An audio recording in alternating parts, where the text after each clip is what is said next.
আল্লাহ বলে ওই বান্দাদের জন্যই তো আমি আল্লাহ জাহান্নাম বানায়া রাখছি। যেই সমস্ত বান্দারা আমি আল্লাহকে দেখানোর জন্য নামাজ পড়ে না, এরা বান্দাকে দেখার জন্য নামাজ পড়ে, এলাকার সমাজের মানুষদেরকে দেখানোর জন্য নামাজে দাঁড়ায়। আল্লাহ বলে যারা আমি আল্লাহর জন্য নামাজ পড়ো না, আমি আল্লাহ তাদের জন্য ওয়াইলামুক জাহান্নাম বানাইছি। আল্লাহ বলেন ফাওয়াইলুল লিল মুসাল্লিন, যারা মানুষকে দেখার জন্য নামাজ পড়ো আল্লাহ তাদের জন্য ওয়াইলামুক জাহান্নাম বানায়া রাখছেন। আল্লাহ বলে এদের জন্য আমি আল্লাহ ওয়াইলামুক জাহান্নাম বানায়া রাখছি। নামাজ পড়বি না, কিন্তু এখন বর্তমানে 2 ওয়াক্ত পড়লে 3 ওয়াক্ত নামাজ পড়ে না। বান্দা আবার পাওয়ার গৃহ দেখায় আমি আমল করি বেশি। না বান্দা না, তুমি যেই পরিমাণ আমল করো আমল তোমার কোনো বেশি তেমন পাওয়ারই আমল হয়ে যায় নাই। সাহাবায়ে কেরামরা আমল করিয়া দুনিয়ার মধ্যে সার্টিফিকেট পাওয়ার পরও জান্নাতের, এরপরও দুনিয়ার মধ্যে তারা কান্না করেছে, আল্লাহর কাছে নামাজ পড়ে পড়ে কান্না করেছে। কিন্তু তারা তো জান্নাতের সার্টিফিকেট পাইছে, তারপরও তারা কান্না করেছে। তুমি সলিমুল্লাহ কলিমুল্লাহ 2 ওয়াক্ত পড়লে 3 ওয়াক্ত পড়ো না, কিন্তু তারপরও তোমার আমলের এত ভাব, তোমার আমলের দিকে তাকাইলে মনে হয় তোমার থেকে বেশি কেউ আমল করে না। না না, এমন চিন্তা ভিতরে ঢুকাইও না রে বাবা। গুনাহ হয়ে গেছে, আবার কোনো হতাশ হওয়া যাবে না। কি পরিমাণ গুনাহ করেছি, আল্লাহ মনে হয় আমার জাহান্নাম দিয়া দিবে, না এমন চিন্তা ভিতরে ঢুকানো যাবে না। আল্লাহ বলেছেন বান্দা তোর গুনাহ হয়ে গেছে, আমি আল্লাহর কাছে মাপ চাও। আমি আল্লাহর কাছে যদি মাপ চাও, আমি আল্লাহ তো ক্ষমা দাও করার জন্য প্রস্তুত হয়ে আছি। বান্দা যদি তুই একবার যদি আমি আল্লাহর কাছে মাথা নত করস, আমি আল্লাহ তো তোর দিকে তাকায় আছি, কখন তুই মাপ চাইবি, আমি আল্লাহ মাপ করে দেওয়ার জন্য প্রস্তুত হয়ে আছি। এমন একটা মজলিস সাজাইছে, একজন বান্দা তার পুরা জিন্দেগিতে কোনো আমল করে নাই, এত পরিমাণ গুনাহ করেছে। এখন তার ভিতরে একটা ভয় ঢুকছে, কি পরিমাণ গুনাহ করলাম, আল্লাহ মনে হয় আমারে জাহান্নাম দিবে, আল্লাহ মনে হয় আমারে জাহান্নাম দিবে। বান্দার ভিতরে একটা ভয় ঢুকে গেছে। একটা ঘটনা আমি আপনাদেরকে শোনাই। মূসা নবী এমন একটা মজলিস সাজাইলেন, মজলিসটা সাজানোর পর ঘোষণা দিলেন, আল্লাহর কাছে হাত তুলে দোয়া করলেন। যার আমরা একটু আগে বসি, ফাঁকা জায়গাগুলো আছে না, একটু সামনে আগে বসি, পিছনে জায়গা হচ্ছে না তো একটু আগে বসি। এমন একটা মজলিস সাজাইলেন, এখন যেন আপনারা বসে আছেন, মূসা নবী এমন একটা মজলিস সাজাইলেন। সাজানোর পর মূসা নবী বলতেছেন, এই মজলিসের মধ্যে যখন মূসা নবী আল্লাহর কাছে দোয়া করছে, আল্লাহ বৃষ্টি দেন, কিন্তু আল্লাহর কাছে মূসা নবী দোয়া করার পর আল্লাহ দোয়া কবুল করে না। কি ব্যাপার, আল্লাহ দোয়া কেন কবুল করে না? আল্লাহ বলে, হে মূসা, এই মজলিসের মধ্যে এমন একটা বান্দা আছে যে 40 বছর যাবত টানা জিনা করতেছে। এই মজলিসের মধ্যে এমন একটা বান্দা আছে যেই বান্দা 40 বছর টানা জিনা করে, এমন একটা বড় গুনাহগার এই মজলিসের মধ্যে বসা আছে। ও মূসা, আমি ওই বান্দার কারণে বৃষ্টি দেই না, যদি ওই বান্দা এখান থেকে উঠে যায় তারপরে আমি আল্লাহ বৃষ্টি দিব, আমি আল্লাহ বৃষ্টি দিব। তখন মূসা আল্লাহ থেকে জান্না বলতেছে, এই জায়গার মধ্যে কে আছো? গুনাহগার, টানা 40 বছর যাবত জিনা করে এখানে বসে আছো, তোমার কারণে আল্লাহ বৃষ্টি দেয় না, তুমি এখান থেকে উঠে যাও, এখান থেকে উঠে যাও। মূসা ধমক দিয়ে বললেন, এখান থেকে যদি না উঠো, আমি আল্লাহর কাছ থেকে তোমার নাম ঠিকানা জানিয়ে আমি আল্লাহ সবার সামনে তোমাকে উঠায় দিব, এর আগে তুমি এখান থেকে উঠে যাও। এই কথা বলার পর যেই বান্দা 40 বছর টানা গুনাহ করেছে, জিনা করেছে, ওই বান্দা এবার মজলিসের মধ্যে বসে আল্লাহর দিকে মনোনিবেশ করিয়া বলতেছে, রে মালিক, 40 বছর যাবত আমি জিনা করলাম, একদিনও তো আপনি কারো সামনে আমাকে অপমান করে নাই, অপমান করেন না। আজকে আমি যদি এখান থেকে উঠে যাই, সব মানুষ দেখবে আমি জিনাকারী, সব মানুষ দেখবে আমি বড় গুনাহগার।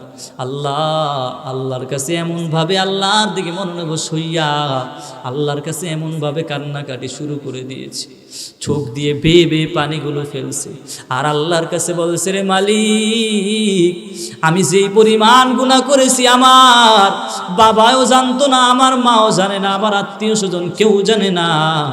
এখন যদি আমাকে এখানে অপদস্থ করো আল্লাহ, আল্লাহ গো, আমি আপনার কাছে বড় মাপ চাই, আল্লাহ আপনি আমারে মাফ করে দেন।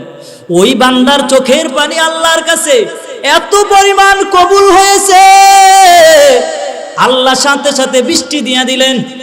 এবার মূসা নবী আল্লাহকে ডাক দিয়ে বলে, ও আল্লাহ, বৃষ্টি তো দিয়া দিলেন, কিন্তু এই মজলিস থেকে তো কোনো মানুষই উঠলো না, আপনি বৃষ্টি দিলেন কেন? আল্লাহ বলতেছে, রে মূসা, যেই বান্দার কারণে আমি আল্লাহ বৃষ্টি দেই নাই, ওই বান্দার কারণে আমি আবার বৃষ্টি দিয়া দিলাম। কারণ আমি আল্লাহ বড় দয়ালু। আমি আল্লাহর কাছে যদি কেউ একবার রহমান বলে ডাক দেয়, কারণ আমি আল্লাহর মায়া বেশি, আমি আল্লাহর ছেলে নাই, মেয়ে নাই, কেউ যদি আমি আল্লাহরে একবার আল্লাহ বলে ডাক দাও, আমি আল্লাহ তো বান্দার জবানের দিকে তাকায়া থাকি, কখন বান্দা এই চামড়ার জবান দিয়া বলবে আল্লাহ, কখন রহমান বলে ডাক দিবে। মূসাকে আল্লাহ বলতেছে, রে মূসা, আমি আল্লাহর তো দয়া মায়া বেশি, ওই বান্দা যখন আমি আল্লাহর দিকে ফিরিয়া একবার আল্লাহ বলে ডাক দিয়েছে, ওই ডাকটা আমার কাছে এত ভালো লেগেছে, এই কারণে আমি আল্লাহ তার সব গুনাহ খাতা আমি আল্লাহ মাফ করে দিয়া সাথে সাথে জমিনের মধ্যে বৃষ্টি দিয়া দিলাম। আলহামদুলিল্লাহ বললে আল্লাহ বলেন, যারা আমার নিয়ামত পাওয়ার পরে সর্বহালতে বান্দা অসুস্থ ছিল, তারপরেও কি বলেছে? আলহামদুলিল্লাহ বলেছে। অনেক বিপদ এসেছে, আলহামদুলিল্লাহ, সর্বহালতে আলহামদুলিল্লাহ বলে। আর যারা আল্লাহর নিয়ামত পাওয়ার পরও অকৃতজ্ঞতা জ্ঞাপন করে, আল্লাহর সাথে বৃদ্ধাঙ্গুলি দেখায়, ইন কাফারতুম, যারা আল্লাহর নিয়ামত পাওয়ার পরও অস্বীকার করে, এদের পরিণাম ফলাফল কি হবে আল্লাহ সেটাও জানিয়েছে। আল্লাহ বলেন, ইন্না আযাবি লাশাদীদ, এদেরকে আযাবের মধ্যে পতিত হতে হবে। এজন্য যে যে হালতে থাকবেন সব সময় রবের প্রশংসা চলবে। কার প্রশংসা চলবে? আল্লাহ এত পরিমাণ আপনাদেরকে নিয়ামত দিয়েছেন, আমাদেরকে এত পরিমাণ নিয়ামত দিয়েছেন। আল্লাহ একটা মানুষ বানিয়েছেন, আপনি তাকায় দেখেন, চোখ যেই জায়গায় দেওয়া দরকার চোখটা ওই জায়গায় দিয়েছেন।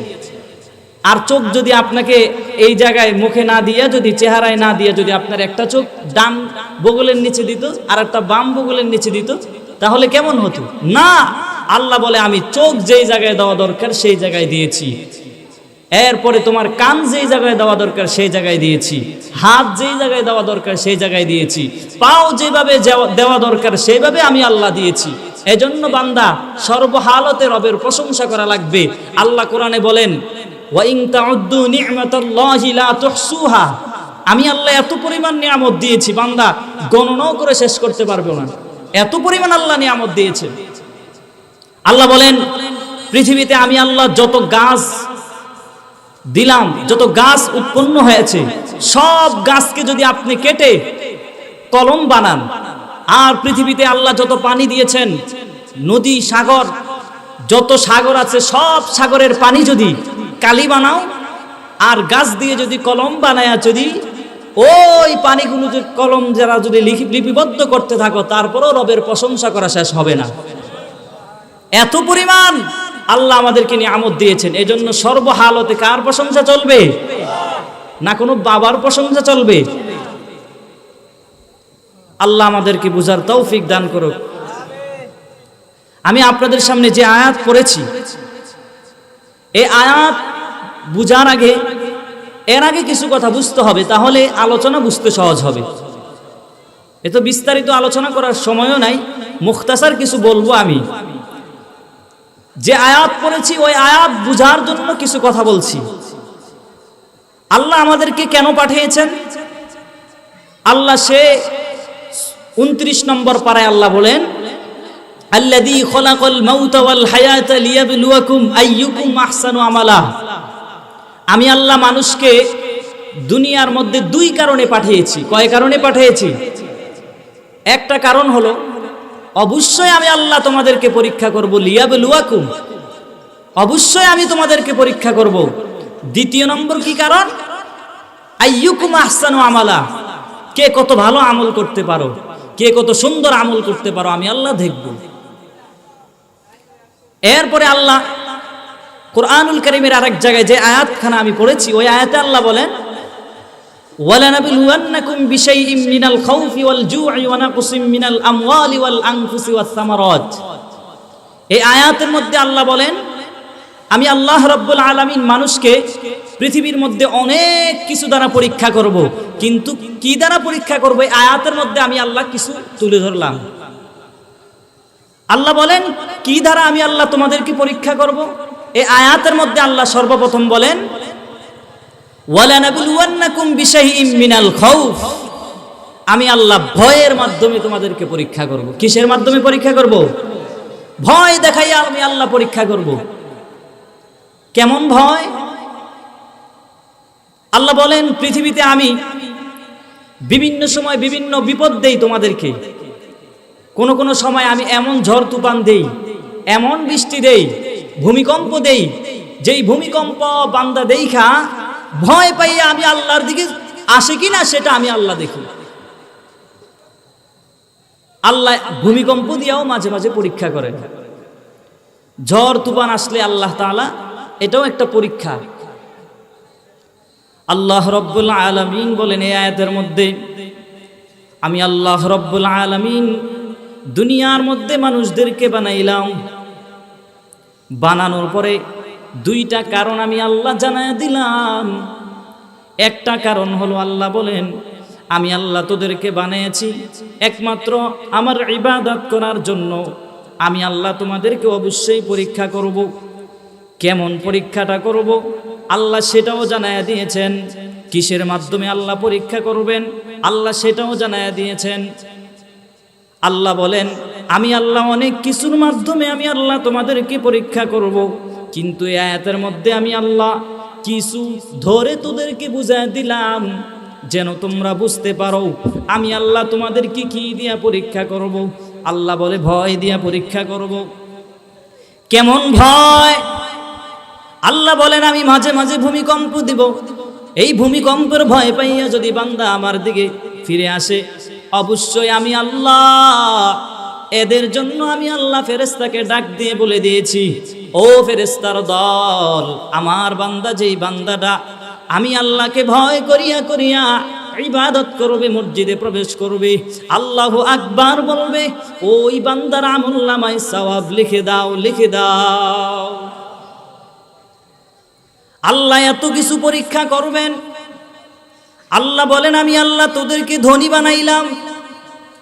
হে ধনী, তোমাকে আল্লাহ ধনী বানাইছে, এটাও তোমার জন্য বড় একটা পরীক্ষা। হে ধনী, বড় লোকই দেখায়ও না, অহংকারী করিও না, পরীক্ষায় ফেল করবা, পরিণাম ফলাফল তোমার জাহান্নাম হয়ে যাবে। আল্লাহ বলে, হে ধনী, আমি আল্লাহ তোরে ধনী বানাইছি, এটাও একটা পরীক্ষা। আমি আল্লাহ গরিব বানাইছি, এটাও তোমার জন্য একটা পরীক্ষা। গরিবে পইরা আল্লাহ বলে, গরিবের কারণে কারো থেকে লোন উঠাও কিনা, সুদে ব্যবসা লাগাও কিনা, আমি আল্লাহ দেখব তুমি গরিব হওয়ার পরে তুমি কি করো। যদি তুমি সুদ উঠাও, লোন খাও, তাহলে আমি আল্লাহ বলি তোর জন্য পরিণাম ফলাফল হবে জাহান্নাম। আল্লাহ বলে, হে পুরুষ, আমি আল্লাহ তোরে পুরুষ বানাইলাম, এটাও তোর জন্য একটা পরীক্ষা। আল্লাহ বলেন, হে নারী, আমি আল্লাহ তোরে নারী বানাইছি, এটাও তোর জন্য একটা পরীক্ষা। আমি আল্লাহ ডাক্তার বানাইছি, এটাও তোর জন্য একটা বড় পরীক্ষা। আমি আল্লাহ তোরে বড় আলেম বানাইছি, এটাও তোর জন্য একটা বড় পরীক্ষা। আমি আল্লাহ তোরে ব্যবসায়িক বানাইছি, এটাও তোর জন্য একটা বড় পরীক্ষা। আল্লাহ বলেন, সব কিছু আমি আল্লাহ পরীক্ষার জন্য বানিয়েছি। বান্দা সব পরীক্ষা দিবি, অহংকারী করবি না। যদি অহংকারী করো, আমি আল্লাহ ঘোষণা দিয়ে দিলাম, ওই সমস্ত বান্দার জন্য আমি আল্লাহ জাহান্নাম বানায় রাখলাম। সব ক্ষমতার মালিক কে? সব কিছু দেন কে? সন্তান দেন কে? রিজিক দেন কে? সব কিছুর ক্ষমতার মালিক হলো আল্লাহ। নাকি অন্য কেউ? আমি যে আয়াত পড়েছি এই আয়াতের মধ্যে সর্বপ্রথম এক নম্বর হলো খৌফ দ্বারা আল্লাহ পরীক্ষা করবেন, ভয় দিয়ে আল্লাহ পরীক্ষা করবেন। দ্বিতীয় নম্বরে আল্লাহ বলেন ওয়াল জু', আমি আল্লাহ ক্ষুধার মাধ্যমে আমি আল্লাহ পরীক্ষা করব। এই গরিব ভাই গরিব বানাইছে এই জন্য ক্ষুধার কারণেই। আরেকজনের সম্পদ চুরি করে খাও কিনা, আরেকজন থেকে লোন আনো কিনা, আরেকজন থেকে শুধু ব্যবসা লাগাও কিনা। আল্লাহ বলে হে গরিব, হে গরিবের দল, বড় লোকের বাড়ি গাইরা দেখে আফসোস করিও না। আমি আল্লাহ ঘোষণা দিলাম, নবীর মাধ্যমে আমি আল্লাহ জানায়া দিলাম, বড় লোকের 500 বছর আগে ওই গরিব বান্দারা জান্নাতে যাবে। বড় লোক যারা আছে এদেরকেও বলবো, আপনি যদি আমলটা সুন্দর মতো চালাইতে পারেন, ওই রহমাতুল্লিল আলামিন যারা গরিব এদেরকে সান্ত্বনা দিয়ে জানায়াছেন, তোমরা যারা গরিব হয়েছো বড় লোকের বাড়ি গিয়ে দেখে আফসোস করিও না। আমি আল্লাহ রব্বুল আলামিন বড় লোকের 500 বছর আগে আমি আল্লাহ তোদেরকে জান্নাত দিব। কোন গরিবদেরকে? যারা সুদে টাকা উঠায়, যারা লোনে উঠায়। না না না, আল্লাহ বলেন ওই সমস্ত বান্দাদের জন্য আমি আল্লাহ জান্নাত বানাইলাম। আমি আল্লাহ গরিব বানাইছি, কষ্ট করিয়াও খায়, তারপরে আবার নামাজও দাঁড়ায়, সব কিছু করে, আমি আল্লাহর সামনে গোলামি করে, ওই সমস্ত বান্দার জন্য আমি আল্লাহ জান্নাত বানিয়ে রাখছি। এখন বর্তমানে আমাদের বহু সমস্যা দেখা দিয়েছে। কেমন সমস্যা? এক নম্বরে আমি বলবো, যদি কেউ গরিব হয়, এই গরিবের কারণে সে বিভিন্ন সময় কেউ আবার লোন উঠানোর জন্য প্রস্তুত, কেউ আবার সুদ খাইয়া খাইয়া তার জীবনটাকে কাটায় দেয়।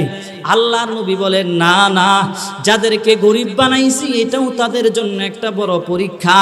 রহমাতুল্লিল আলামিন আপনি তাকায় দেখেন, রহমাতুল্লিল আলামিন তার কতটা দিন এভাবে কাটাইছেন, দিনের পরে দিনটা কাটাইছেন, না খেয়ে খেয়ে কাটাইছেন। রহমাতুল্লিল আলামিন কি পরিমাণ কষ্ট করেছে বাবা, আমি যদি একটু বলতে যাই, রহমাতুল্লিল আলামিন কতদিন পর্যন্ত না খেয়ে খেয়ে তার এই পেটের মধ্যে পাথর বেঁধে বেঁধে তার জীবনটা কাটাইছেন। ওই যে রহমাতুল্লিল আলামিন দাওয়াত দেওয়ার পথে প্রতিমধ্যে রাস্তার মধ্যে ফাতেমা রাদিয়াল্লাহু তাআলা আনহার বাড়ির দরওয়াজায় গিয়া হাজির। বাড়ির দরওয়াজায় গিয়া বলে, দরওয়াজায় নক দিয়া বলে, ও ফাতেমা দরওয়াজা খোলো, অনেক দিন হয়েছে হাসান আর হোসেনকে দেখি না, দরওয়াজাটা খোলো, দরওয়াজাটা খোলো। কিন্তু দরওয়াজা খুলে না। কি ব্যাপার, দরওয়াজা কেন খোলো না? ও হাসান আর হোসেন ফাতেমাকে বলতেছে, ও ফাতেমা আমি কি এমন অপরাধ করে ফেললাম যার কারণে তুমি দরওয়াজা খুলতেছো না? প্রতিমধ্যে কিছুক্ষণ পরে ফাতেমা দরওয়াজার সামনে এসে দাঁড়াইয়া বলে, ও রহমাতুল্লিল আলামিন, আপনি তো কোনো অন্যায় করতে পারেন না। আপনি যখন দরওয়াজার সামনে এসে দাঁড়াইয়া বলছেন দরওয়াজা খোলো, আমি দরওয়াজা খোলার জন্য পুরা বেকুল হয়ে গেলাম, কিন্তু দরওয়াজাটা খুলতে পারতেছি না। বলে কেন দরওয়াজা খুলতে পারো না? বলে আমার জায়গা, আমার পরিধানে এমন একটা পোশাক নাই যেই পোশাকটা পরিধান করে আমি আপনার সামনে দাঁড়াবো, দরওয়াজাটা খুলবো। বলে তাই নাকি? রহমাতুল্লিল আলামিনের কাছে একটা চাদর ছিল, ওই চাদরটা দরওয়াজার পাক দিয়া দিয়া বলতেছে, তুমি এই কাপড়টা পেঁচায়া তুমি আমার সামনে দাঁড়াও। ওই কাপড়টা চাদরটা দেওয়ার পর এবার হযরতে ফাতেমা রাদিয়াল্লাহু তাআলা আনহা দরওয়াজাটা খুললেন। দরওয়াজা খোলার পর রহমাতুল্লিল আলামিন সালাম দিয়া ঘরের ভিতরে ঢুকলেন। ঢুকার পরে এবার তাকায়া দেখে, ফাতেমার চেহারার দিকে তাকায়া দেখে চোখগুলো ভিতরে ঢুকে গেছে, চেহারাটা কেমন শুকিয়ে গেছে। এবার ফাতেমার দিকে তাকাইয়া রহমাতুল্লিল আলামিন চোখ দিয়ে বেয়ে বেয়ে পানিগুলো পরে কান্না করে আর বলতেছে, ও মা, তুমি কতদিন যাবত খাবার খাও না, তোমার চোখগুলো ভিতরে ঢুকে গেছে, ব্যাপারটা বুঝলাম না, একটু বলো কতদিন যাবত তুমি খাবার খাও না? ফাতেমা বলতে চায় না। ফাতেমা রাদিয়াল্লাহু তাআলা আনহা বলে, ও রহমাতুল্লিল আলামিন, আমি 3 দিন যাবত খাবার খাই না, আমার কোনো আফসোস নাই, আমার কোনো সমস্যা নাই। কিন্তু আপনার আদরের নাতি, আমার কলিজার টুকরা হাসান আর হুসাইন আজকে 3 দিন যাবত আমার কাছে খাবার চেয়েছে, আমি খাবার দিতে পারি নাই। ও বাবা, আপনিই বলেন, যেই সন্তান মার পায়ে ধরে, সন্তান যখন পায়ে ধরে বলে ও মা খাবার দাও, আর ওই সময় যদি ওই মা খাবার না দিতে পারে, ওই মার কাছে কেমনটা লাগবে? আমি আমার সন্তানকে খাবার দিতে পারি না, ওই যে আমি চুলার মধ্যে আগুন জ্বালায়া দিলাম, হাসান আর হুসাইন দেখলো আমি পানি গরম করতেছি, তারা মনে করছে মনে হয় মা খাবার বসায়া দিছে। এই জন্য হাসান আর হুসাইন খুশিতে আনন্দ করতে করতে এক পর্যায়ে হাসান আর হুসাইন ঘুমাইয়া পড়েছে। এবার রহমাতুল্লিল আলামিন বলে, এখন হাসান আর হুসাইন কোথায়? বলে হাসান আর হুসাইন তো ঘুমায়। এবার রহমাতুল্লিল আলামিনের কণ্ঠের আওয়াজ পাইয়া হাসান আর হুসাইন ঘুম থেকে জাগ্রত হইয়া একদম দিয়ে একজনে নানার ডান পাশে গিয়া বসলো, আরেকজনে বাম পাশে গিয়া বসলো, আর কাঁধের মধ্যে পাজা করে ধরে বলে, নানা তুমি এতদিন পরে আসছো, আমি আপনার কাছে এমন একটা কথা বলতে চাই। আজকে নানা আপনার কাছে এমন একটা বিচার দিতে চাই। কি এমন বিচার দিতে চাও? দুই ভাই মিল্লা কি এমন ঝগড়া করেছো যে আমার কাছে আমার কাছে বিচার দিতে চাও? বলে আজকে কি বিচার দিতে চাই? না, আজকে আমি আপনার সামনে এমন একটা বিচার দিব, বলেন আপনি বিচার সঠিকভাবে করবেন কিনা। বলে আমি একজন ইনসাফগার নবী, আমি একজন রহমাতুল্লিল আলামিন, অবশ্যই আমি সুন্দর মতো বিচার করে দিব, বলো তোমাদের কি সমস্যা বলো। এবার হাসান আর হুসাইন সামন দিকে আগানোর পরে তাদের পেট থেকে কাপড়টা সরাইয়া আর বলতেছে, ও না, আজকে 3 দিন যাব আমরা খাবার খাই না, মা আমাদেরকে খাবার দেয় না। আপনি মাকে একটু জিজ্ঞাসা করিয়েন কেন 3 দিন যাবত আমাদেরকে খাবার দেয় না।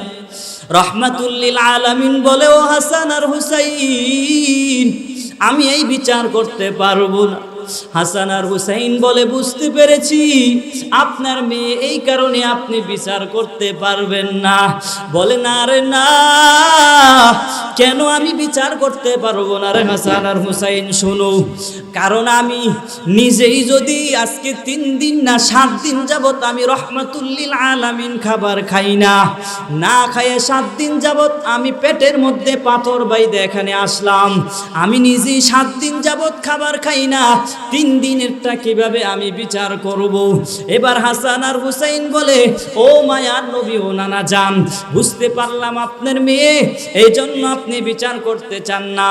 বলে, না না, ব্যাপারটা এমন নয়, কারণ দিনের পরে দিন আমাদের এইভাবে কাটাতে হবে। আপনি তাকায়া দেখেন, নবীরাও পর্যন্ত কষ্ট করেছে, সাহাবায়ে কেরামরাও কষ্ট করেছে, এরপরে যত তাবেঈন সব এরকম ভাবে কষ্ট করে করে তাদের জীবনটাকে কাটায়াছে। আর এখন আপনি গরিব বলে আরেকজন থেকে সুদে টাকা নেন, আপনি গরিব হওয়ার কারণে লোন উঠাইয়া আপনি কাজ কারবার করেন। না বাবা, না, এগুলো করা যাবে না। আল্লাহ তোমারে গরিব বানাইছে, এটাও বড় ধরনের একটা পরীক্ষা। এই গরিব থেকেও যদি তুমি সুন্দর করিয়া দুনিয়ার জিন্দেগিতে কাটায়া যাও, কাল হাসরের ময়দানে আল্লাহ তাআলা এর বিনিময়ে আল্লাহ তাআলা অবশ্যই তোমার আমলনামায় সওয়াব দিয়ে দিবেন। এজন্য ভাইরা আমার, কথা বোঝার জন্য আমি যে বলেছি, আল্লাহ আমাদেরকে দুনিয়ায় 2টা কারণে পাঠাইছেন। 1 নম্বর কারণ হলো আল্লাহ পরীক্ষা করবেন, 2 নম্বরে আল্লাহ দেখবেন কে কত ভালো আমল করে। কিন্তু আল্লাহ যে পরীক্ষা করবেন, এর মধ্যে 1ম নম্বর আল্লাহ ভয় দিয়ে আল্লাহ পরীক্ষা করবেন। ভয়, আল্লাহ বলেন আমি কেন ভয় দেখাই? আপনাদের কাছে আমার একটা প্রশ্ন, আল্লাহ কেন বলছে আমাকে ভয় কর? আল্লাহ কোরআনে এক জায়গায় বলছেন ইয়া আইয়ুহান নাসুত্তাকু, আরেক জায়গায় বলেছেন ইয়া আইয়ুহাল্লাযীনা আমানুত্তাকুল্লাহ। আমি আপনাদেরকে বলবো বাবা, কেউ যদি দুনিয়ার মধ্যে ভয়ঙ্কর হয় তাকেই তো মানুষ ভয় পায়, দুর্বল মানুষকে মানুষ ভয় পায় না। কিন্তু আল্লাহ তো কোনো ভয়ঙ্কর না।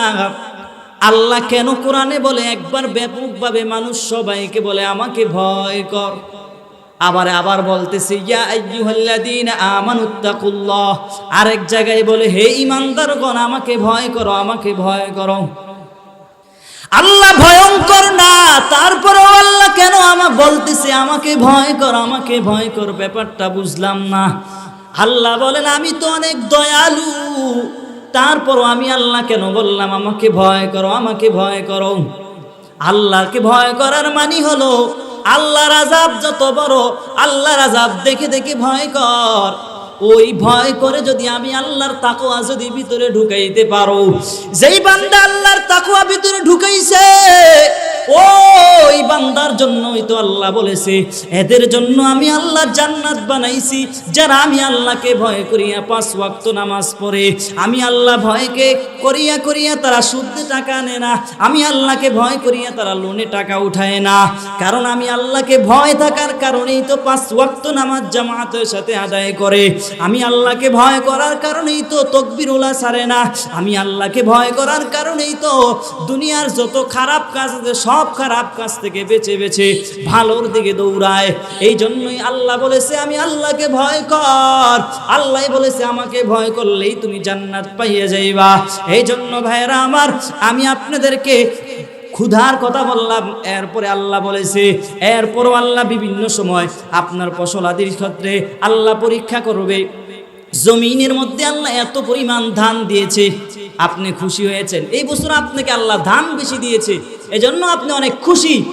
খুশির কারণে আল্লাহকেও ভুলিয়া এবার বলে যেই বেড়া সাদ দিয়েছে, পানি দিয়েছে, ওই বেড়ার কি প্রশংসা।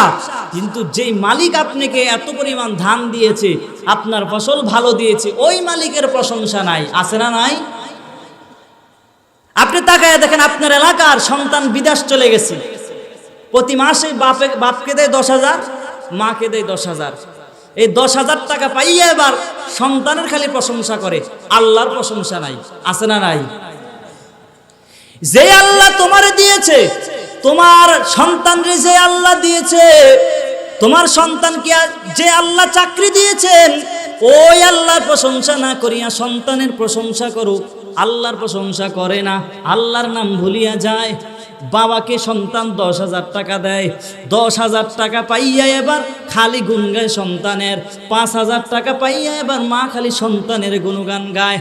না বাবা না, যে আল্লাহ তোমার সম্পদ দিয়েছেন ওই আল্লাহর প্রশংসা যদি করে করে জীবনটা কাটাইতে পারো, আল্লাহ তাআলা কোরআনের মধ্যে বলে যারা এরকম শুকর আদায় করে কাটায়া দিনগুলো অতিক্রম করবে, আমি আল্লাহ রব্বুল আলামিন বিনিময় তাকে আরো বাড়ায়া দে।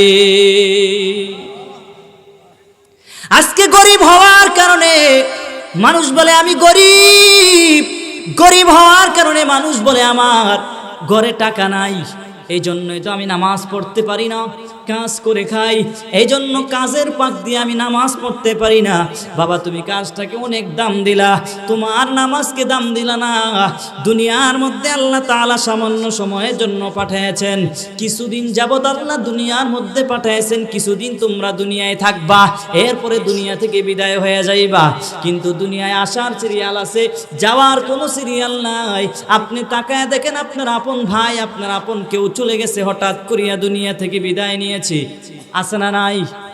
কত এমন খবর আছে না নাই?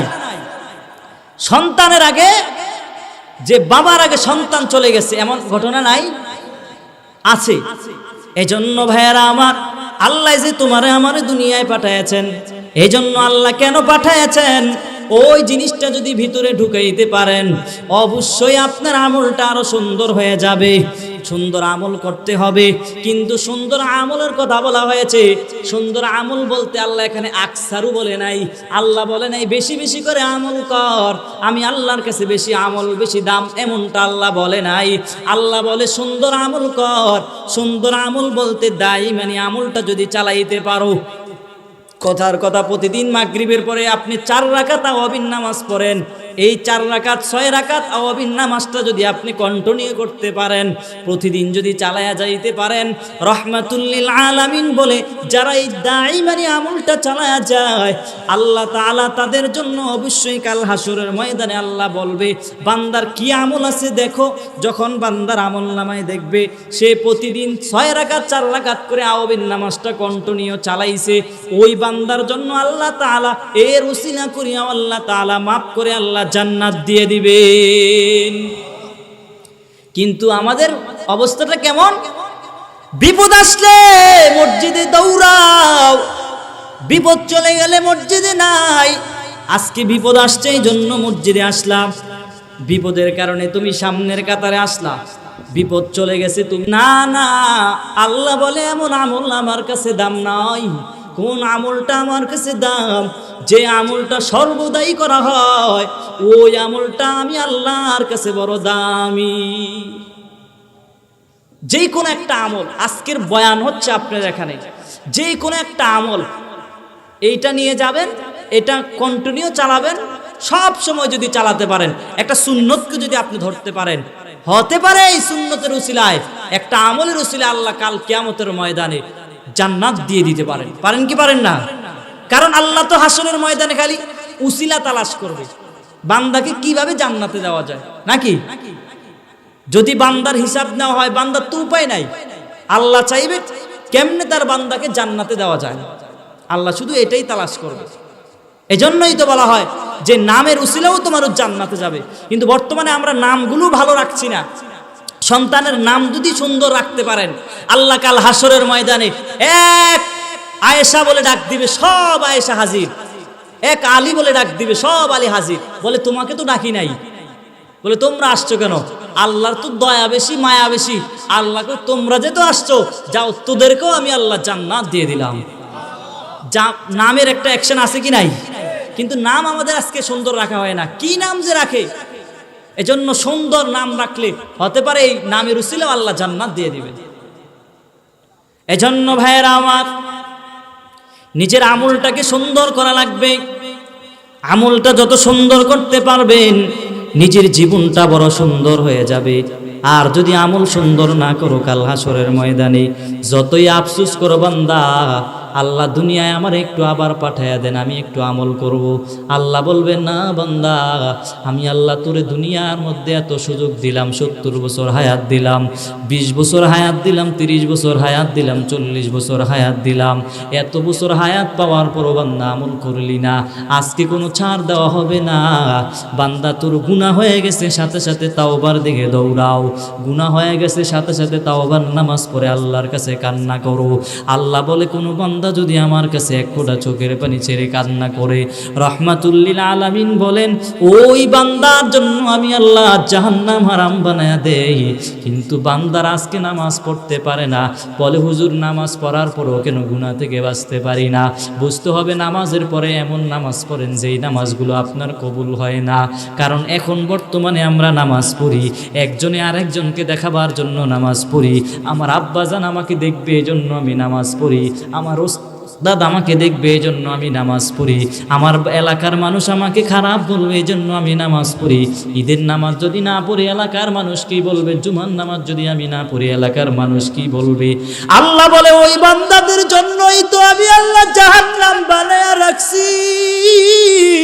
যেই সমস্ত বান্দারা আমি আল্লাহকে দেখানোর জন্য নামাজ পড়ে না, এরা বান্দাকে দেখার জন্য নামাজ পড়ে, এলাকার সমাজের মানুষদেরকে দেখানোর জন্য নামাজে দাঁড়ায়। আল্লাহ বলে যারা আমি আল্লাহর জন্য নামাজ পড়ো না, আমি আল্লাহ তাদের জন্য ওয়াইলামুক জাহান্নাম বানাইছি। আল্লাহ বলেন ফাওয়াইলুল লিল মুসাল্লিন, যারা মানুষকে দেখার জন্য নামাজ পড়ো আল্লাহ তাদের জন্য ওয়াইলামুক জাহান্নাম বানায়া রাখছেন। আল্লাহ বলে এদের জন্য আমি আল্লাহ ওয়াইলামুক জাহান্নাম বানায়া রাখছি। নামাজ পড়বি না, কিন্তু এখন বর্তমানে 2 ওয়াক্ত পড়লে 3 ওয়াক্ত নামাজ পড়ে না। বান্দা আবার পাওয়ার গৃহ দেখায় আমি আমল করি বেশি। না বান্দা না, তুমি যে যেই পরিমাণ আমল করে আমল তোমার কোনো বেশি তেমন পাওয়ারই আমল হয়ে যায় নাই। সাহাবায়ে কেরামরা আমল করিয়া দুনিয়ার মধ্যে সার্টিফিকেট পাওয়ার পরও জান্নাতের, এরপরও দুনিয়ার মধ্যে তারা কান্না করেছে, আল্লাহর কাছে নামাজ পড়ে পড়ে কান্না করেছে, কিন্তু তারা তো জান্নাতের সার্টিফিকেট পাইছে, তারপরও তারা কান্না করেছে। তুমি সলিমুল্লাহ কলিমুল্লাহ 2 ওয়াক্ত পড়লে 3 ওয়াক্ত পড়ো না, কিন্তু তারপরও তোমার আমলের এত ভাব, তোমার আমলের দিকে তাকাইলে মনে হয় তোমার থেকে বেশি কেউ আমল করে না। না না, এমন চিন্তা ভিতরে ঢুকাইও না রে বাবা। গুনাহ হয়ে গেছে, আবার কোনো হতাশ হওয়া যাবে না। কি পরিমাণ গুনাহ করেছি, আল্লাহ মনে হয় আমার জাহান্নাম দিয়া দিবে, না এমন চিন্তা ভিতরে ঢুকানো যাবে না। আল্লাহ বলেছেন, বান্দা তোর গুনাহ হয়ে গেছে, আমি আল্লাহর কাছে মাপ চাও। আমি আল্লাহর কাছে যদি মাপ চাও, আমি আল্লাহ তো ক্ষমা দাও করার জন্য প্রস্তুত হয়ে আছি। বান্দা যদি তুই একবার যদি আমি আল্লাহর কাছে মাথা নত করস, আমি আল্লাহ তো তোর দিকে তাকায় আছি, কখন তুই মাপ চাইবি, আমি আল্লাহ মাপ করে দেওয়ার জন্য প্রস্তুত হয়ে আছি। এমন একটা মজলিস সাজাইছে, একজন বান্দা তার পুরা জিন্দেগিতে কোনো আমল করে নাই, এত পরিমাণ গুনাহ করেছে। এখন তার ভিতরে একটা ভয় ঢুকছে, কি পরিমাণ গুনাহ করলাম, আল্লাহ মনে হয় আমারে জাহান্নাম দিবে, আল্লাহ মনে হয় আমারে জাহান্নাম দিবে। বান্দার ভিতরে একটা ভয় ঢুকে গেছে। একটা ঘটনা আমি আপনাদেরকে শোনাই। মূসা নবী এমন একটা মজলিস সাজাইলেন, মজলিসটা সাজানোর পর ঘোষণা দিলেন, আল্লাহর কাছে হাত তুলে দোয়া করলেন। যার আমরা একটু আগে বসি, ফাঁকা জায়গাগুলো আছে না, একটু সামনে আগে বসি, পিছনে জায়গা হচ্ছে না তো একটু আগে বসি। এমন একটা মজলিস সাজাইলেন, এখন যেন আপনারা বসে আছেন, মূসা নবী এমন একটা মজলিস সাজাইলেন। সাজানোর পর মূসা নবী বলতেছেন, এই মজলিসের মধ্যে যখন মূসা নবী আল্লাহর কাছে দোয়া করছে, আল্লাহ বৃষ্টি দেন, কিন্তু আল্লাহর কাছে মূসা নবী দোয়া করার পর আল্লাহ দোয়া কবুল করে না। কি ব্যাপার, আল্লাহ দোয়া কেন কবুল করে না? আল্লাহ বলে, হে মূসা, এই মজলিসের মধ্যে এমন একটা বান্দা আছে যে 40 বছর যাবত টানা জিনা করতেছে। এই মজলিসের মধ্যে এমন একটা বান্দা আছে যেই বান্দা 40 বছর টানা জিনা করে, এমন একটা বড় গুনাহগার এই মজলিসের মধ্যে বসা আছে। ও মূসা, আমি ওই বান্দার কারণে বৃষ্টি দেই না, যদি ওই বান্দা এখান থেকে উঠে যায় তারপরে আমি আল্লাহ বৃষ্টি দিব, আমি আল্লাহ বৃষ্টি দিব। তখন মূসা আল্লাহ থেকে জান্না বলতেছে, এই জায়গার মধ্যে কে আছো? গুনাহগার, টানা 40 বছর যাবত জিনা করে এখানে বসে আছো, তোমার কারণে আল্লাহ বৃষ্টি দেয় না, তুমি এখান থেকে উঠে যাও, এখান থেকে উঠে যাও। মূসা ধমক দিয়ে বললেন, এখান থেকে যদি না উঠো, আমি আল্লাহর কাছ থেকে তোমার নাম ঠিকানা জানিয়ে আমি আল্লাহ সবার সামনে তোমাকে উঠায় দিব, এর আগে তুমি এখান থেকে উঠে যাও। এই কথা বলার পর যেই বান্দা 40 বছর টানা গুনাহ করেছে, জিনা করেছে, ওই বান্দা এবার মজলিসের মধ্যে বসে আল্লাহর দিকে মনোনিবেশ করিয়া বলতেছে, রে মালিক, 40 বছর যাবত আমি জিনা করলাম, একদিনও তো আপনি কারো সামনে আমাকে অপমান করে নাই, অপমান করেন না। আজকে আমি যদি এখান থেকে উঠে যাই, সব মানুষ দেখবে আমি জিনাকারী, সব মানুষ দেখবে আমি বড় গুনাহগার। আল্লাহর কাছে এমন ভাবে আল্লাহর দিকে মনোনিবেশ হইয়া আল্লাহর কাছে এমন ভাবে কান্নাকাটি শুরু করে দিয়েছে, চোখ দিয়ে বেয়ে বেয়ে পানিগুলো ফেলছে, আর আল্লাহর কাছে বলছে, রে মালিক, আমি যেই পরিমাণ গুনাহ করেছি আমার বাবাও জানতো না, আমার মাও জানে না, আমার আত্মীয় স্বজন কেউ জানে না, এখন যদি আমাকে এখানে অপদস্থ করো, আল্লাহ গো, আমি আপনার কাছে বড় মাপ চাই, আল্লাহ আপনি আমারে মাফ করে দেন। ওই বান্দার চোখের পানি আল্লাহর কাছে এত পরিমাণ কবুল হয়েছে, আল্লাহ সাথে সাথে বৃষ্টি দিয়া দিলেন। এবার মূসা নবী আল্লাহকে ডাক দিয়ে বলে, ও আল্লাহ, বৃষ্টি তো দিয়া দিলেন, কিন্তু এই মজলিস থেকে তো কোনো মানুষই উঠলো না, আপনি বৃষ্টি দিলেন কেন? আল্লাহ বলতেছে, রে মূসা, যেই বান্দার কারণে আমি আল্লাহ বৃষ্টি দেই নাই, ওই বান্দার কারণে আমি আবার বৃষ্টি দিয়া দিলাম। কারণ আমি আল্লাহ বড় দয়ালু। আমি আল্লাহর কাছে যদি কেউ একবার রহমান বলে ডাক দেয়, কারণ আমি আল্লাহর মায়া বেশি, আমি আল্লাহর ছেলে নাই মেয়ে নাই। কেউ যদি আমি আল্লাহরে একবার আল্লাহ বলে ডাক দাও, আমি আল্লাহ তো বান্দার জবানের দিকে তাকায়া থাকি, কখন বান্দা এই চামড়ার জবান দিয়া বলবে আল্লাহ, কখন রহমান বলে ডাক দিবে। মুসাকে আল্লাহ বলতেছে, রে মুসা, আমি আল্লাহর তো দয়া মায়া বেশি। ওই বান্দা যখন আমি আল্লাহর দিকে ফিরিয়া একবার আল্লাহ বলে ডাক দিয়েছে,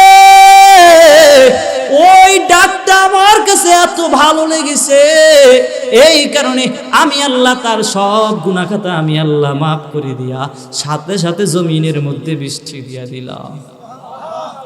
এই জন্য বাবা, নিজের জীবনটা কাটায় দিয়েছেন, 40টা বছর পার করে দিয়েছেন, 20 বছর অতিক্রম করেছে।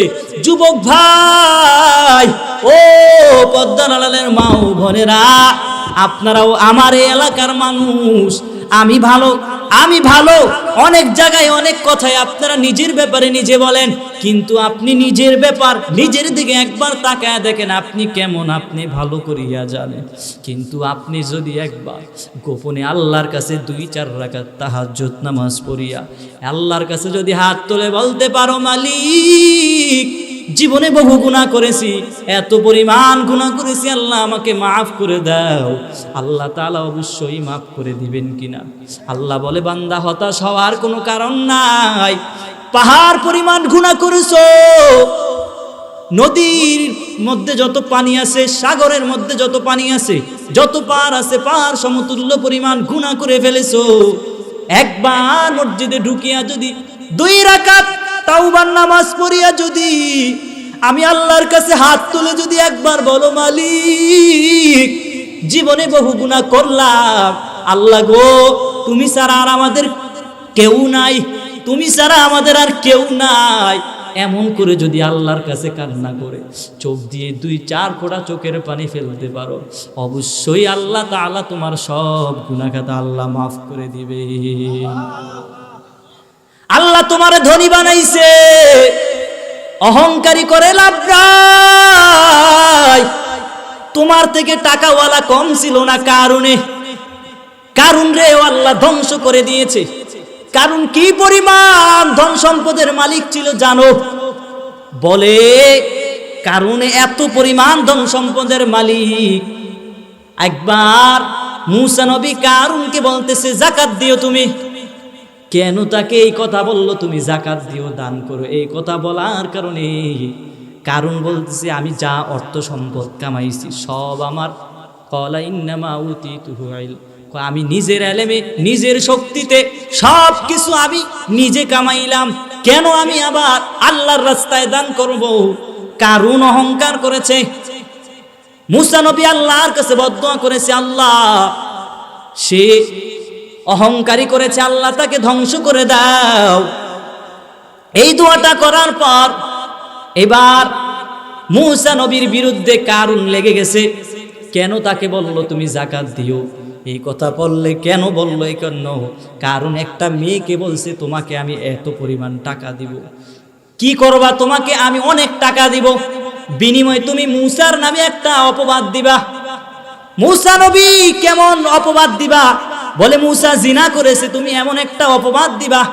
ওই নারীকে এত পরিমাণ টাকা দিয়েছে, নারী টাকার লোভ পাইয়া, ঠিক আছে আমি এমন একটা মজলিসের মধ্যে মূসা নবীর বিরুদ্ধে আমি বলবো মূসা আমার সাথে জিনা করেছে। বলেন না নাউজুবিল্লাহ। এই কথা বলার পর চলে গেল, ওই মজলিসের মধ্যে চলে গেল, মূসার বিরুদ্ধে সে অপবাদ দিবে এমন একটা মজলিসের মধ্যে। কারণ জবানের মধ্যে কথা বলার শক্তি কে দেন? সবকিছু আল্লাহ দেন। ওয়ামাকারু ওয়ামাকারাল্লাহ ওয়াল্লাহু খায়রুল মাকিরিন।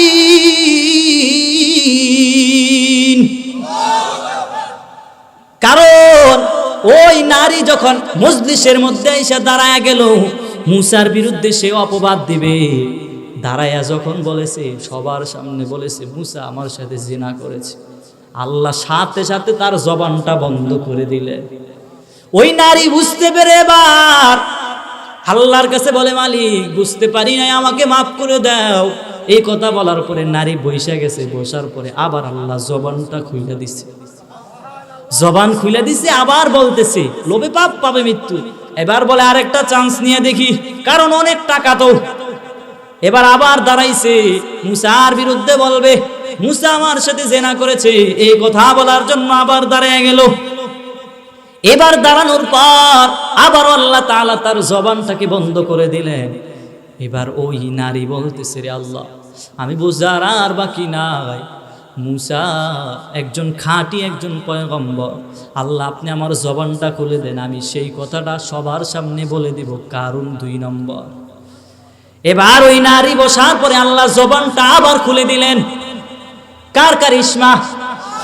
এবার এই মজলিসের মধ্যে ওই নারী দাঁড়াইয়া আল্লাহর কাছে বলেছে, ও উপস্থিত যারা আছো ভালো করিয়া শোনো, মুসা তো কোনো দোষ করে নাই।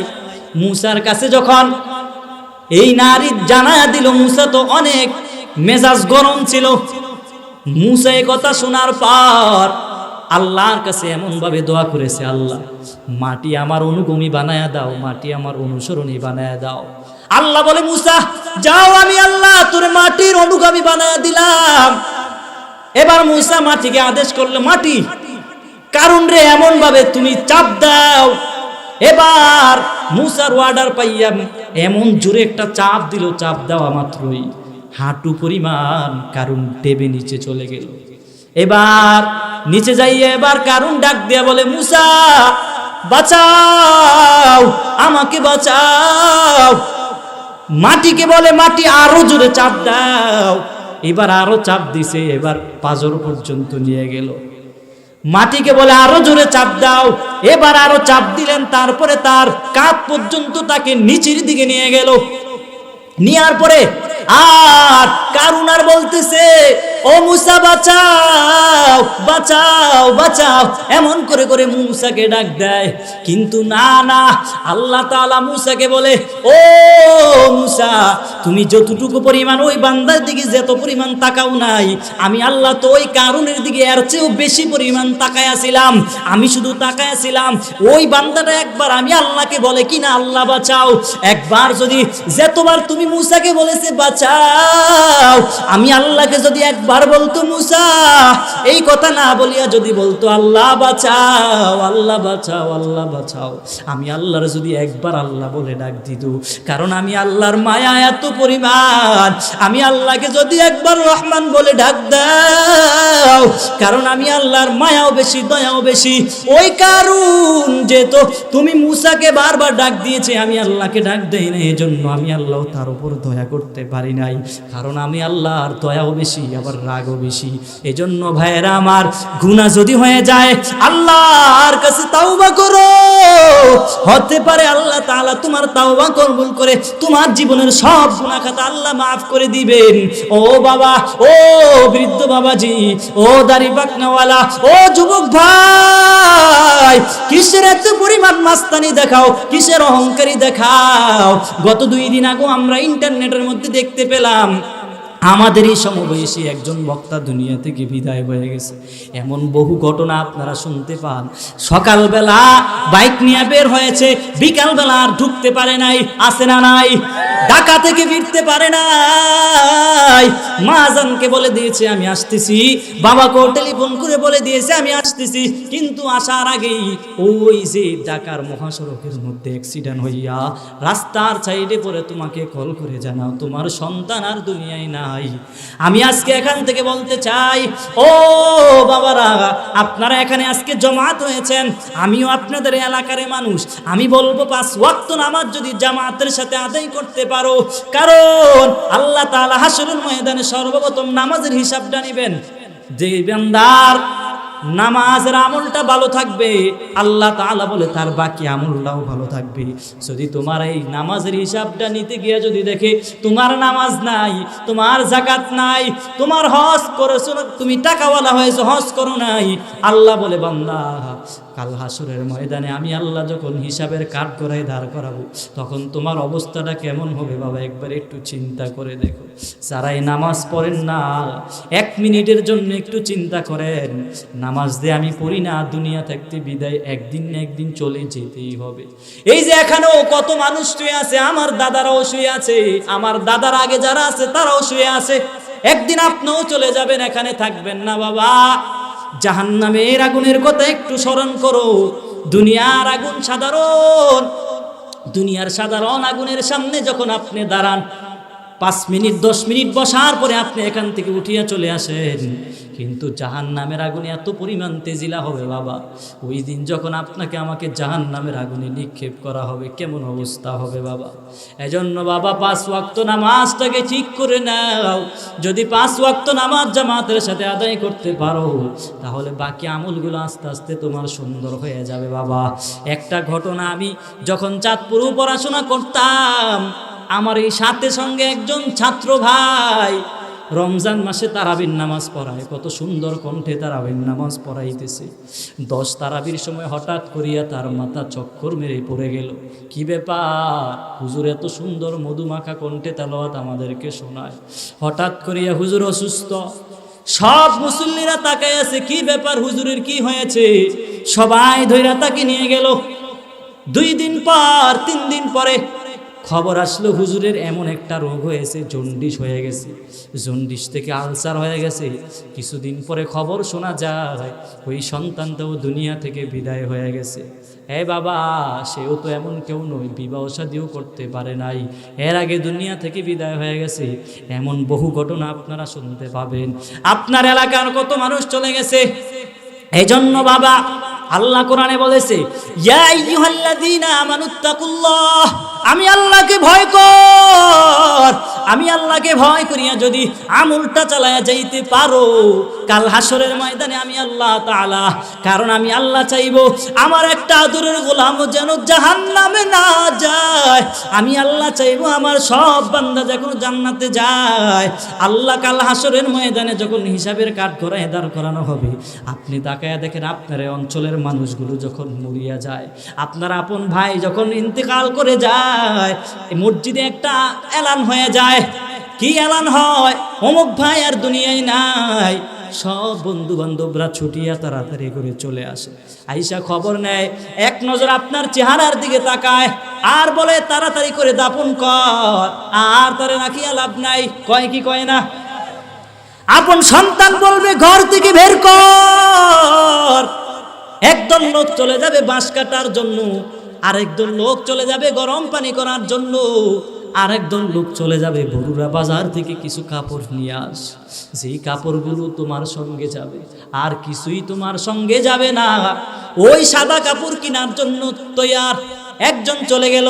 আবার কিছু মানুষ মসজিদ থেকে একটা খাট নিয়া, এমন একটা পালকি, এমন একটা গাড়ি নিয়া তোমার বাড়িতে নিয়ে হাজির। শেষ চলানটা চলাইব এই পালকি দিয়া নিয়া, তোমারে সবাই নিয়া জানাজার নামাজ পড়াইয়া দাপন টাপন করার পরে সবাই তোমাকে রাখিয়া কবর থেকে চলে আসবে। এখন তুমি যতইবার আব্বা বলো কান্না করো, যে এখন তুমি যতইবার বন্ধু বলে ডাক দাও, কোনো বন্ধু তোমার দিকে আর ফিরে তাকাইবে না। যখন তোমাকে কবরের মধ্যে রাখবে, আল্লাহ তাআলা 2 জন ফেরেশতা পাঠায়া দেয়, যাও বান্দা যাও, ওদেরকে সুয়াল করা শুরু করে দাও।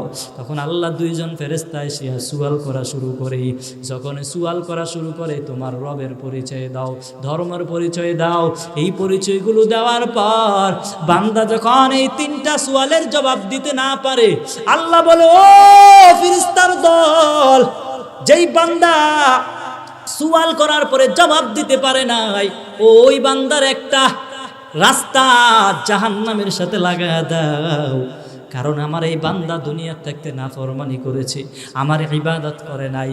যদি আমার ইবাদত করত, আমার নামাজ পড়তো, সব কিছু করত, আমার আদেশ মানতো, তাহলে তার আমল নামায় কিছু সওয়াব আসতো। কারণ আল্লাহ তো ঘোষণা আগেই দিয়েছেন, যদি তোমরা আমল করতে পারো দুনিয়ার মধ্যে সবক নেওয়া লাগবে না বাবা, আমার রব আল্লাহ, আমার ধর্ম ইসলাম, এটা দৈনন্দিন আপনার পাঠ করা দরকার নাই। যদি আপনি আমলটা চালায়া যাইতে পারেন, হাসরের ময়দানে অটোমেটিক তোমার সব আমলনামা আল্লাহ দেখায়া দিবেন। কবরের মধ্যে 3টা প্রশ্ন করার পরে যেই বান্দাগুলো সব 3টা সুয়ালের জবাব দিতে পারবে, রাহমাতুল্লিল আলামিন বলে আল্লাহ তাআলা ফেরেশতাকে বলবে, ও ফেরেশতার দল, এর একটা রাস্তা জান্নাতের সাথে লাগায়া দাও। আল্লাহ তাআলা জান্নাতের সাথে একটা কালেকশন লাগায়া দিবে। আর যেই সমস্ত বান্দারা সুয়ালের জবাব দিতে পারবে না, জবাব না দিতে পারবে, আল্লাহ তাআলা ফেরেশতাকে বলবে, ও ফেরেশতার দল, কবরের 2 পাশের মাটির এমন জোরে একটা চাপ দিবা, চাপের কারণে তার পেটের পাজরি যে তো আছে সবগুলো পাজরের হাড্ডিগুলো সব ভেঙে চুরমার হয়ে যাবে। এমনকি তার কবরের মধ্যে 100 নয়, 200 নয়, 99টা সাপ চলে আসবে। দুনিয়ার মধ্যে একটা সাপের কামড় আপনি খাইলে কি পরিমাণ ভয় পাও, আল্লাহ বলে ওই কবরের সাপ কি পরিমাণ বিষাক্ত সাপ জানো? একটা সাপ যদি দুনিয়ার মধ্যে একটা নিঃশ্বাস ফেলে দেয়, গোটা দুনিয়া ধ্বংস হয়ে যাবে। এত পরিমাণ বিষাক্ত সাপ কার কবরে আসবে? বেনামাজির কবরের মধ্যেই তো আসবে বাবা। এই জন্য নিজের চিন্তাটা একটু করেন। এই যে এত সুন্দর একটা মজমা সাজাইলেন, কেন সাজাইলেন? সুন্দর এখানে কোরআন থেকে আলোচনা হবে, আপনি বয়ান শুনবেন, নামাজ পড়বেন। আজকের এই বয়ান থেকে যদি একজন মানুষ যদি আমলের দিকে ঝুঁকে যান, তাহলে এই মাহফিলটা আপনাদের জন্য সার্থক হয়ে যাবে। আর যদি বাবা আমল না করো, হাসরের ময়দানে জবাব দেওয়া লাগবে কিনা? অবশ্যই জবাব দেওয়া লাগবে। তুমি যতই আনন্দ অভিনয় করবা চলবে না। এলাকার চেয়ারম্যান সাহেবকে তুমি 5 লক্ষ টাকা দিয়েছো, চেয়ারম্যান সাহেব 5 লক্ষ টাকা পাইয়া বিচারের মোড়টা ঘুরাইয়া দিছে। আল্লাহরে যদি তুমি কও 5 কোটি টাকা দিলাম আল্লাহ, বিচারের মোড়টা ঘুরাইয়া দাও, না না, চলবে না। হাসরের ময়দানে 5 লক্ষ কোটি কোনো কিছুই আল্লাহর সামনে চলবে না। এজন্য বাবা, দুনিয়ার মধ্যে কত মামলা মানুষ খায়। কেউ যদি মামলা খায়, যার জিনা করলে 1 মামলা, চুরি করলে আরেক মামলা, মানুষের শর্ত সম্পদ লুণ্ঠন করে খাইলে আরেক মামলা। কিন্তু আল্লাহর কাছে তুমি 1 মামলার জন্য যদি একবার যদি আল্লাহর কাছে যদি কান্না করে বলতে পারো, মালিক আপনি আমাকে মাফ করে দেন, জীবনে বহু গুনাহ করেছি, আল্লাহ অবশ্যই আপনাকে আল্লাহ তাআলা মাফ করে দিবেন। আজকের এখান থেকে কি আমলটা নিতে পারছেন? আজকে চিন্তা করতে হবে। এখানে মাহফিলে আসতে পেরেছেন, কি আমলটা? একটা আমল আপনি লক্ষ্য করবেন যে হুজুর আজকে এই কথাটা বলেছেন, এই আমলটা আমি রীতিমতো করব, রীতিমতো আদায় করব। বর্তমানে দেখেন মুসলমানের ঈমানটা কত দুর্বল হয়ে গেছে, বড় দুর্বল পর্যায়ে চলে গেছে। আমি যদি বলি যে মুসলমানের ঈমান দুর্বল হয় নাই কেমন? এই যে কিছুদিন আগে হিন্দুদের বড় ধরনের একটা পূজা গেছে না, দুর্গা পূজা, এখন আবার লক্ষ্মী পূজা না কালী পূজা হচ্ছে তাদের। কিন্তু মুসলমানের ঘরে জন্ম হইয়া আল্লাহ তোমারে মুসলমানের ঘরে পাঠিয়েছেন, কিন্তু ওই শুকর আদায় না করিয়া বান্দা হিন্দুদের পূজার মধ্যে যায়। এক হিন্দু ভাই আমাকে বলছে, হুজুর আমাদের হিন্দু পূজার মধ্যে আমরা পালন করতে পারি না, আপনারা মুসলমানেরা এত পরিমাণ ভিড় জমান যে আমরা সুন্দর করে পূজাটাও পালন করতে পারি না আপনাদের মুসলমানের ভিড়ের কারণে। এই পরিমাণ হয়ে গেছে আমাদের। কিন্তু আপনি যে একজন বাবা হয়েছেন, আপনার সন্তান রাত কোথায় কাটিয়েছে, কোথায় থাকছে, আপনি যদি ওই খবর না রাখতে পারেন, কাল হাসরের ময়দানে আল্লাহ আপনাকে পাকড়াও করবে। তোমার সন্তানকে তুমি কেন বাধা দাও নাই? তোমার সন্তানের খোঁজ খবর কেন নাও নাই? তোমার সন্তান গানের কনসার্টে গিয়েছে, তোমার সন্তান কোথায় আড্ডা দিয়েছে, ওই খবর যখন আল্লাহ জিজ্ঞাসা করবে, আল্লাহ সন্তানকে জিজ্ঞাসা করার পরে সন্তান উত্তর দিয়া বলবে, আল্লাহ আমার আব্বা তো আমাকে ডাক দেয় নাই, আমার আত্মীয় স্বজনেরা আমাকে কেউ বাধা দেয় নাই, এজন্য আমি ওই কুকর্মে লিপ্ত হয়েছি। আমি আল্লাহর কাছে এই কথা বলার পরে আল্লাহ বলে, যাও সন্তান, তোকে আমি ছেড়ে দিলাম। এবার বাপকে আল্লাহ গ্রেফতার করবে। বাপ যদি জবাব না দিতে পারে, বলবে জবাব না দিতে পারলে সামন দিকে আগাতে পারবি না, চল জাহান্নামের ভিতরে চল। একদিক দিয়ে মুসলমান মার খাচ্ছে, আরেক দিয়ে মুসলমানের সন্তানগুলো বাংলাদেশের খেলা বিজয় হচ্ছে কিনা সেই খেলার জন্য তারা রাস্তায় তারা উল্লাস করছে। অথচ মুসলমান ফিলিস্তিনের মুসলমানগুলো মার খাচ্ছে, কিন্তু তুমি একজন মুসলমান হইয়া তোমার ভিতরে এই পরিমাণ আশা আকাঙ্ক্ষা, তোমার ভিতরে আসা দরকার ছিল, তোমার ভিতরে রক্তক্ষরণ হওয়া দরকার ছিল। আমার জাতি ভাই যে ফিলিস্তিনের মধ্যে মার খাচ্ছে, যে তার কি অবস্থা হচ্ছে, আজ মুসলমান ফিলিস্তিনে মার খায়, কিছুদিন পরে এমনও তো হতে পারে বাংলার মুসলমানও মার খেতে পারে, হতে পারে কিনা? ঈমানটাকে মজবুত করো। ঈমান যদি মজবুত না করো, দাজ্জাল আসবে তলোয়ার দিয়ে। তোমার ঈমান যদি দুর্বল হয়, দাজ্জাল চান্সই তুমি শেষ। যদি ঈমানকে মজবুত করতে পারো, তাহলে দাজ্জালের সাথে ওই দাজ্জালের পক্ষে হয়ে তুমি শাসন আমল নেওয়া তাদের সাথে তুমি কাটাইতে পারবা। বর্তমানে বিশ্বের মধ্যে আপনারা সবাই সোশ্যাল মিডিয়াতে দেখছেন ফিলিস্তিনের মুসলমান মার খাচ্ছে, কি পরিমাণ মার খাচ্ছে সেটাও আপনারা দেখছেন। ছোট ছোট বাচ্চা থেকে বড় মানুষ যারা আছে, একই তাদের স্লোগান নারায়ে তাকবীরের স্লোগান। যদি আজ মুসলমানের নারায়ে তাকবীরের স্লোগান যদি আরো বাড়ায়া দিত, তাহলে ওই ফিলিস্তিনি মুসলমানের মতো যদি হইতো, তাকবীর দিত, তাহলে বাংলাদেশে যত বেদাতি বন্ড বাতিল যারা আছে, নাস্তিক আছে, সব পালাইতে বাধ্য হতো, ঠিক কিনা? বিশ্বের মধ্যে যখন সর্বপ্রথম যুদ্ধ, বিশ্বের মধ্যে সর্বপ্রথম যেই যুদ্ধ সংগঠিত হয়েছে, ওই বৃহত্তর যুদ্ধের মধ্যে সর্বপ্রথম ইসরায়েলেরা, পশ্চিমেরা, তারা একজন নয় দুইজন নয়, 1918 সাল থেকে 1914 সাল থেকে 1918 সাল পর্যন্ত টানা 4 বছরে এই মুসলমানদেরকে ইহুদি নাসারা খ্রিস্টানরা হত্যা করেছে।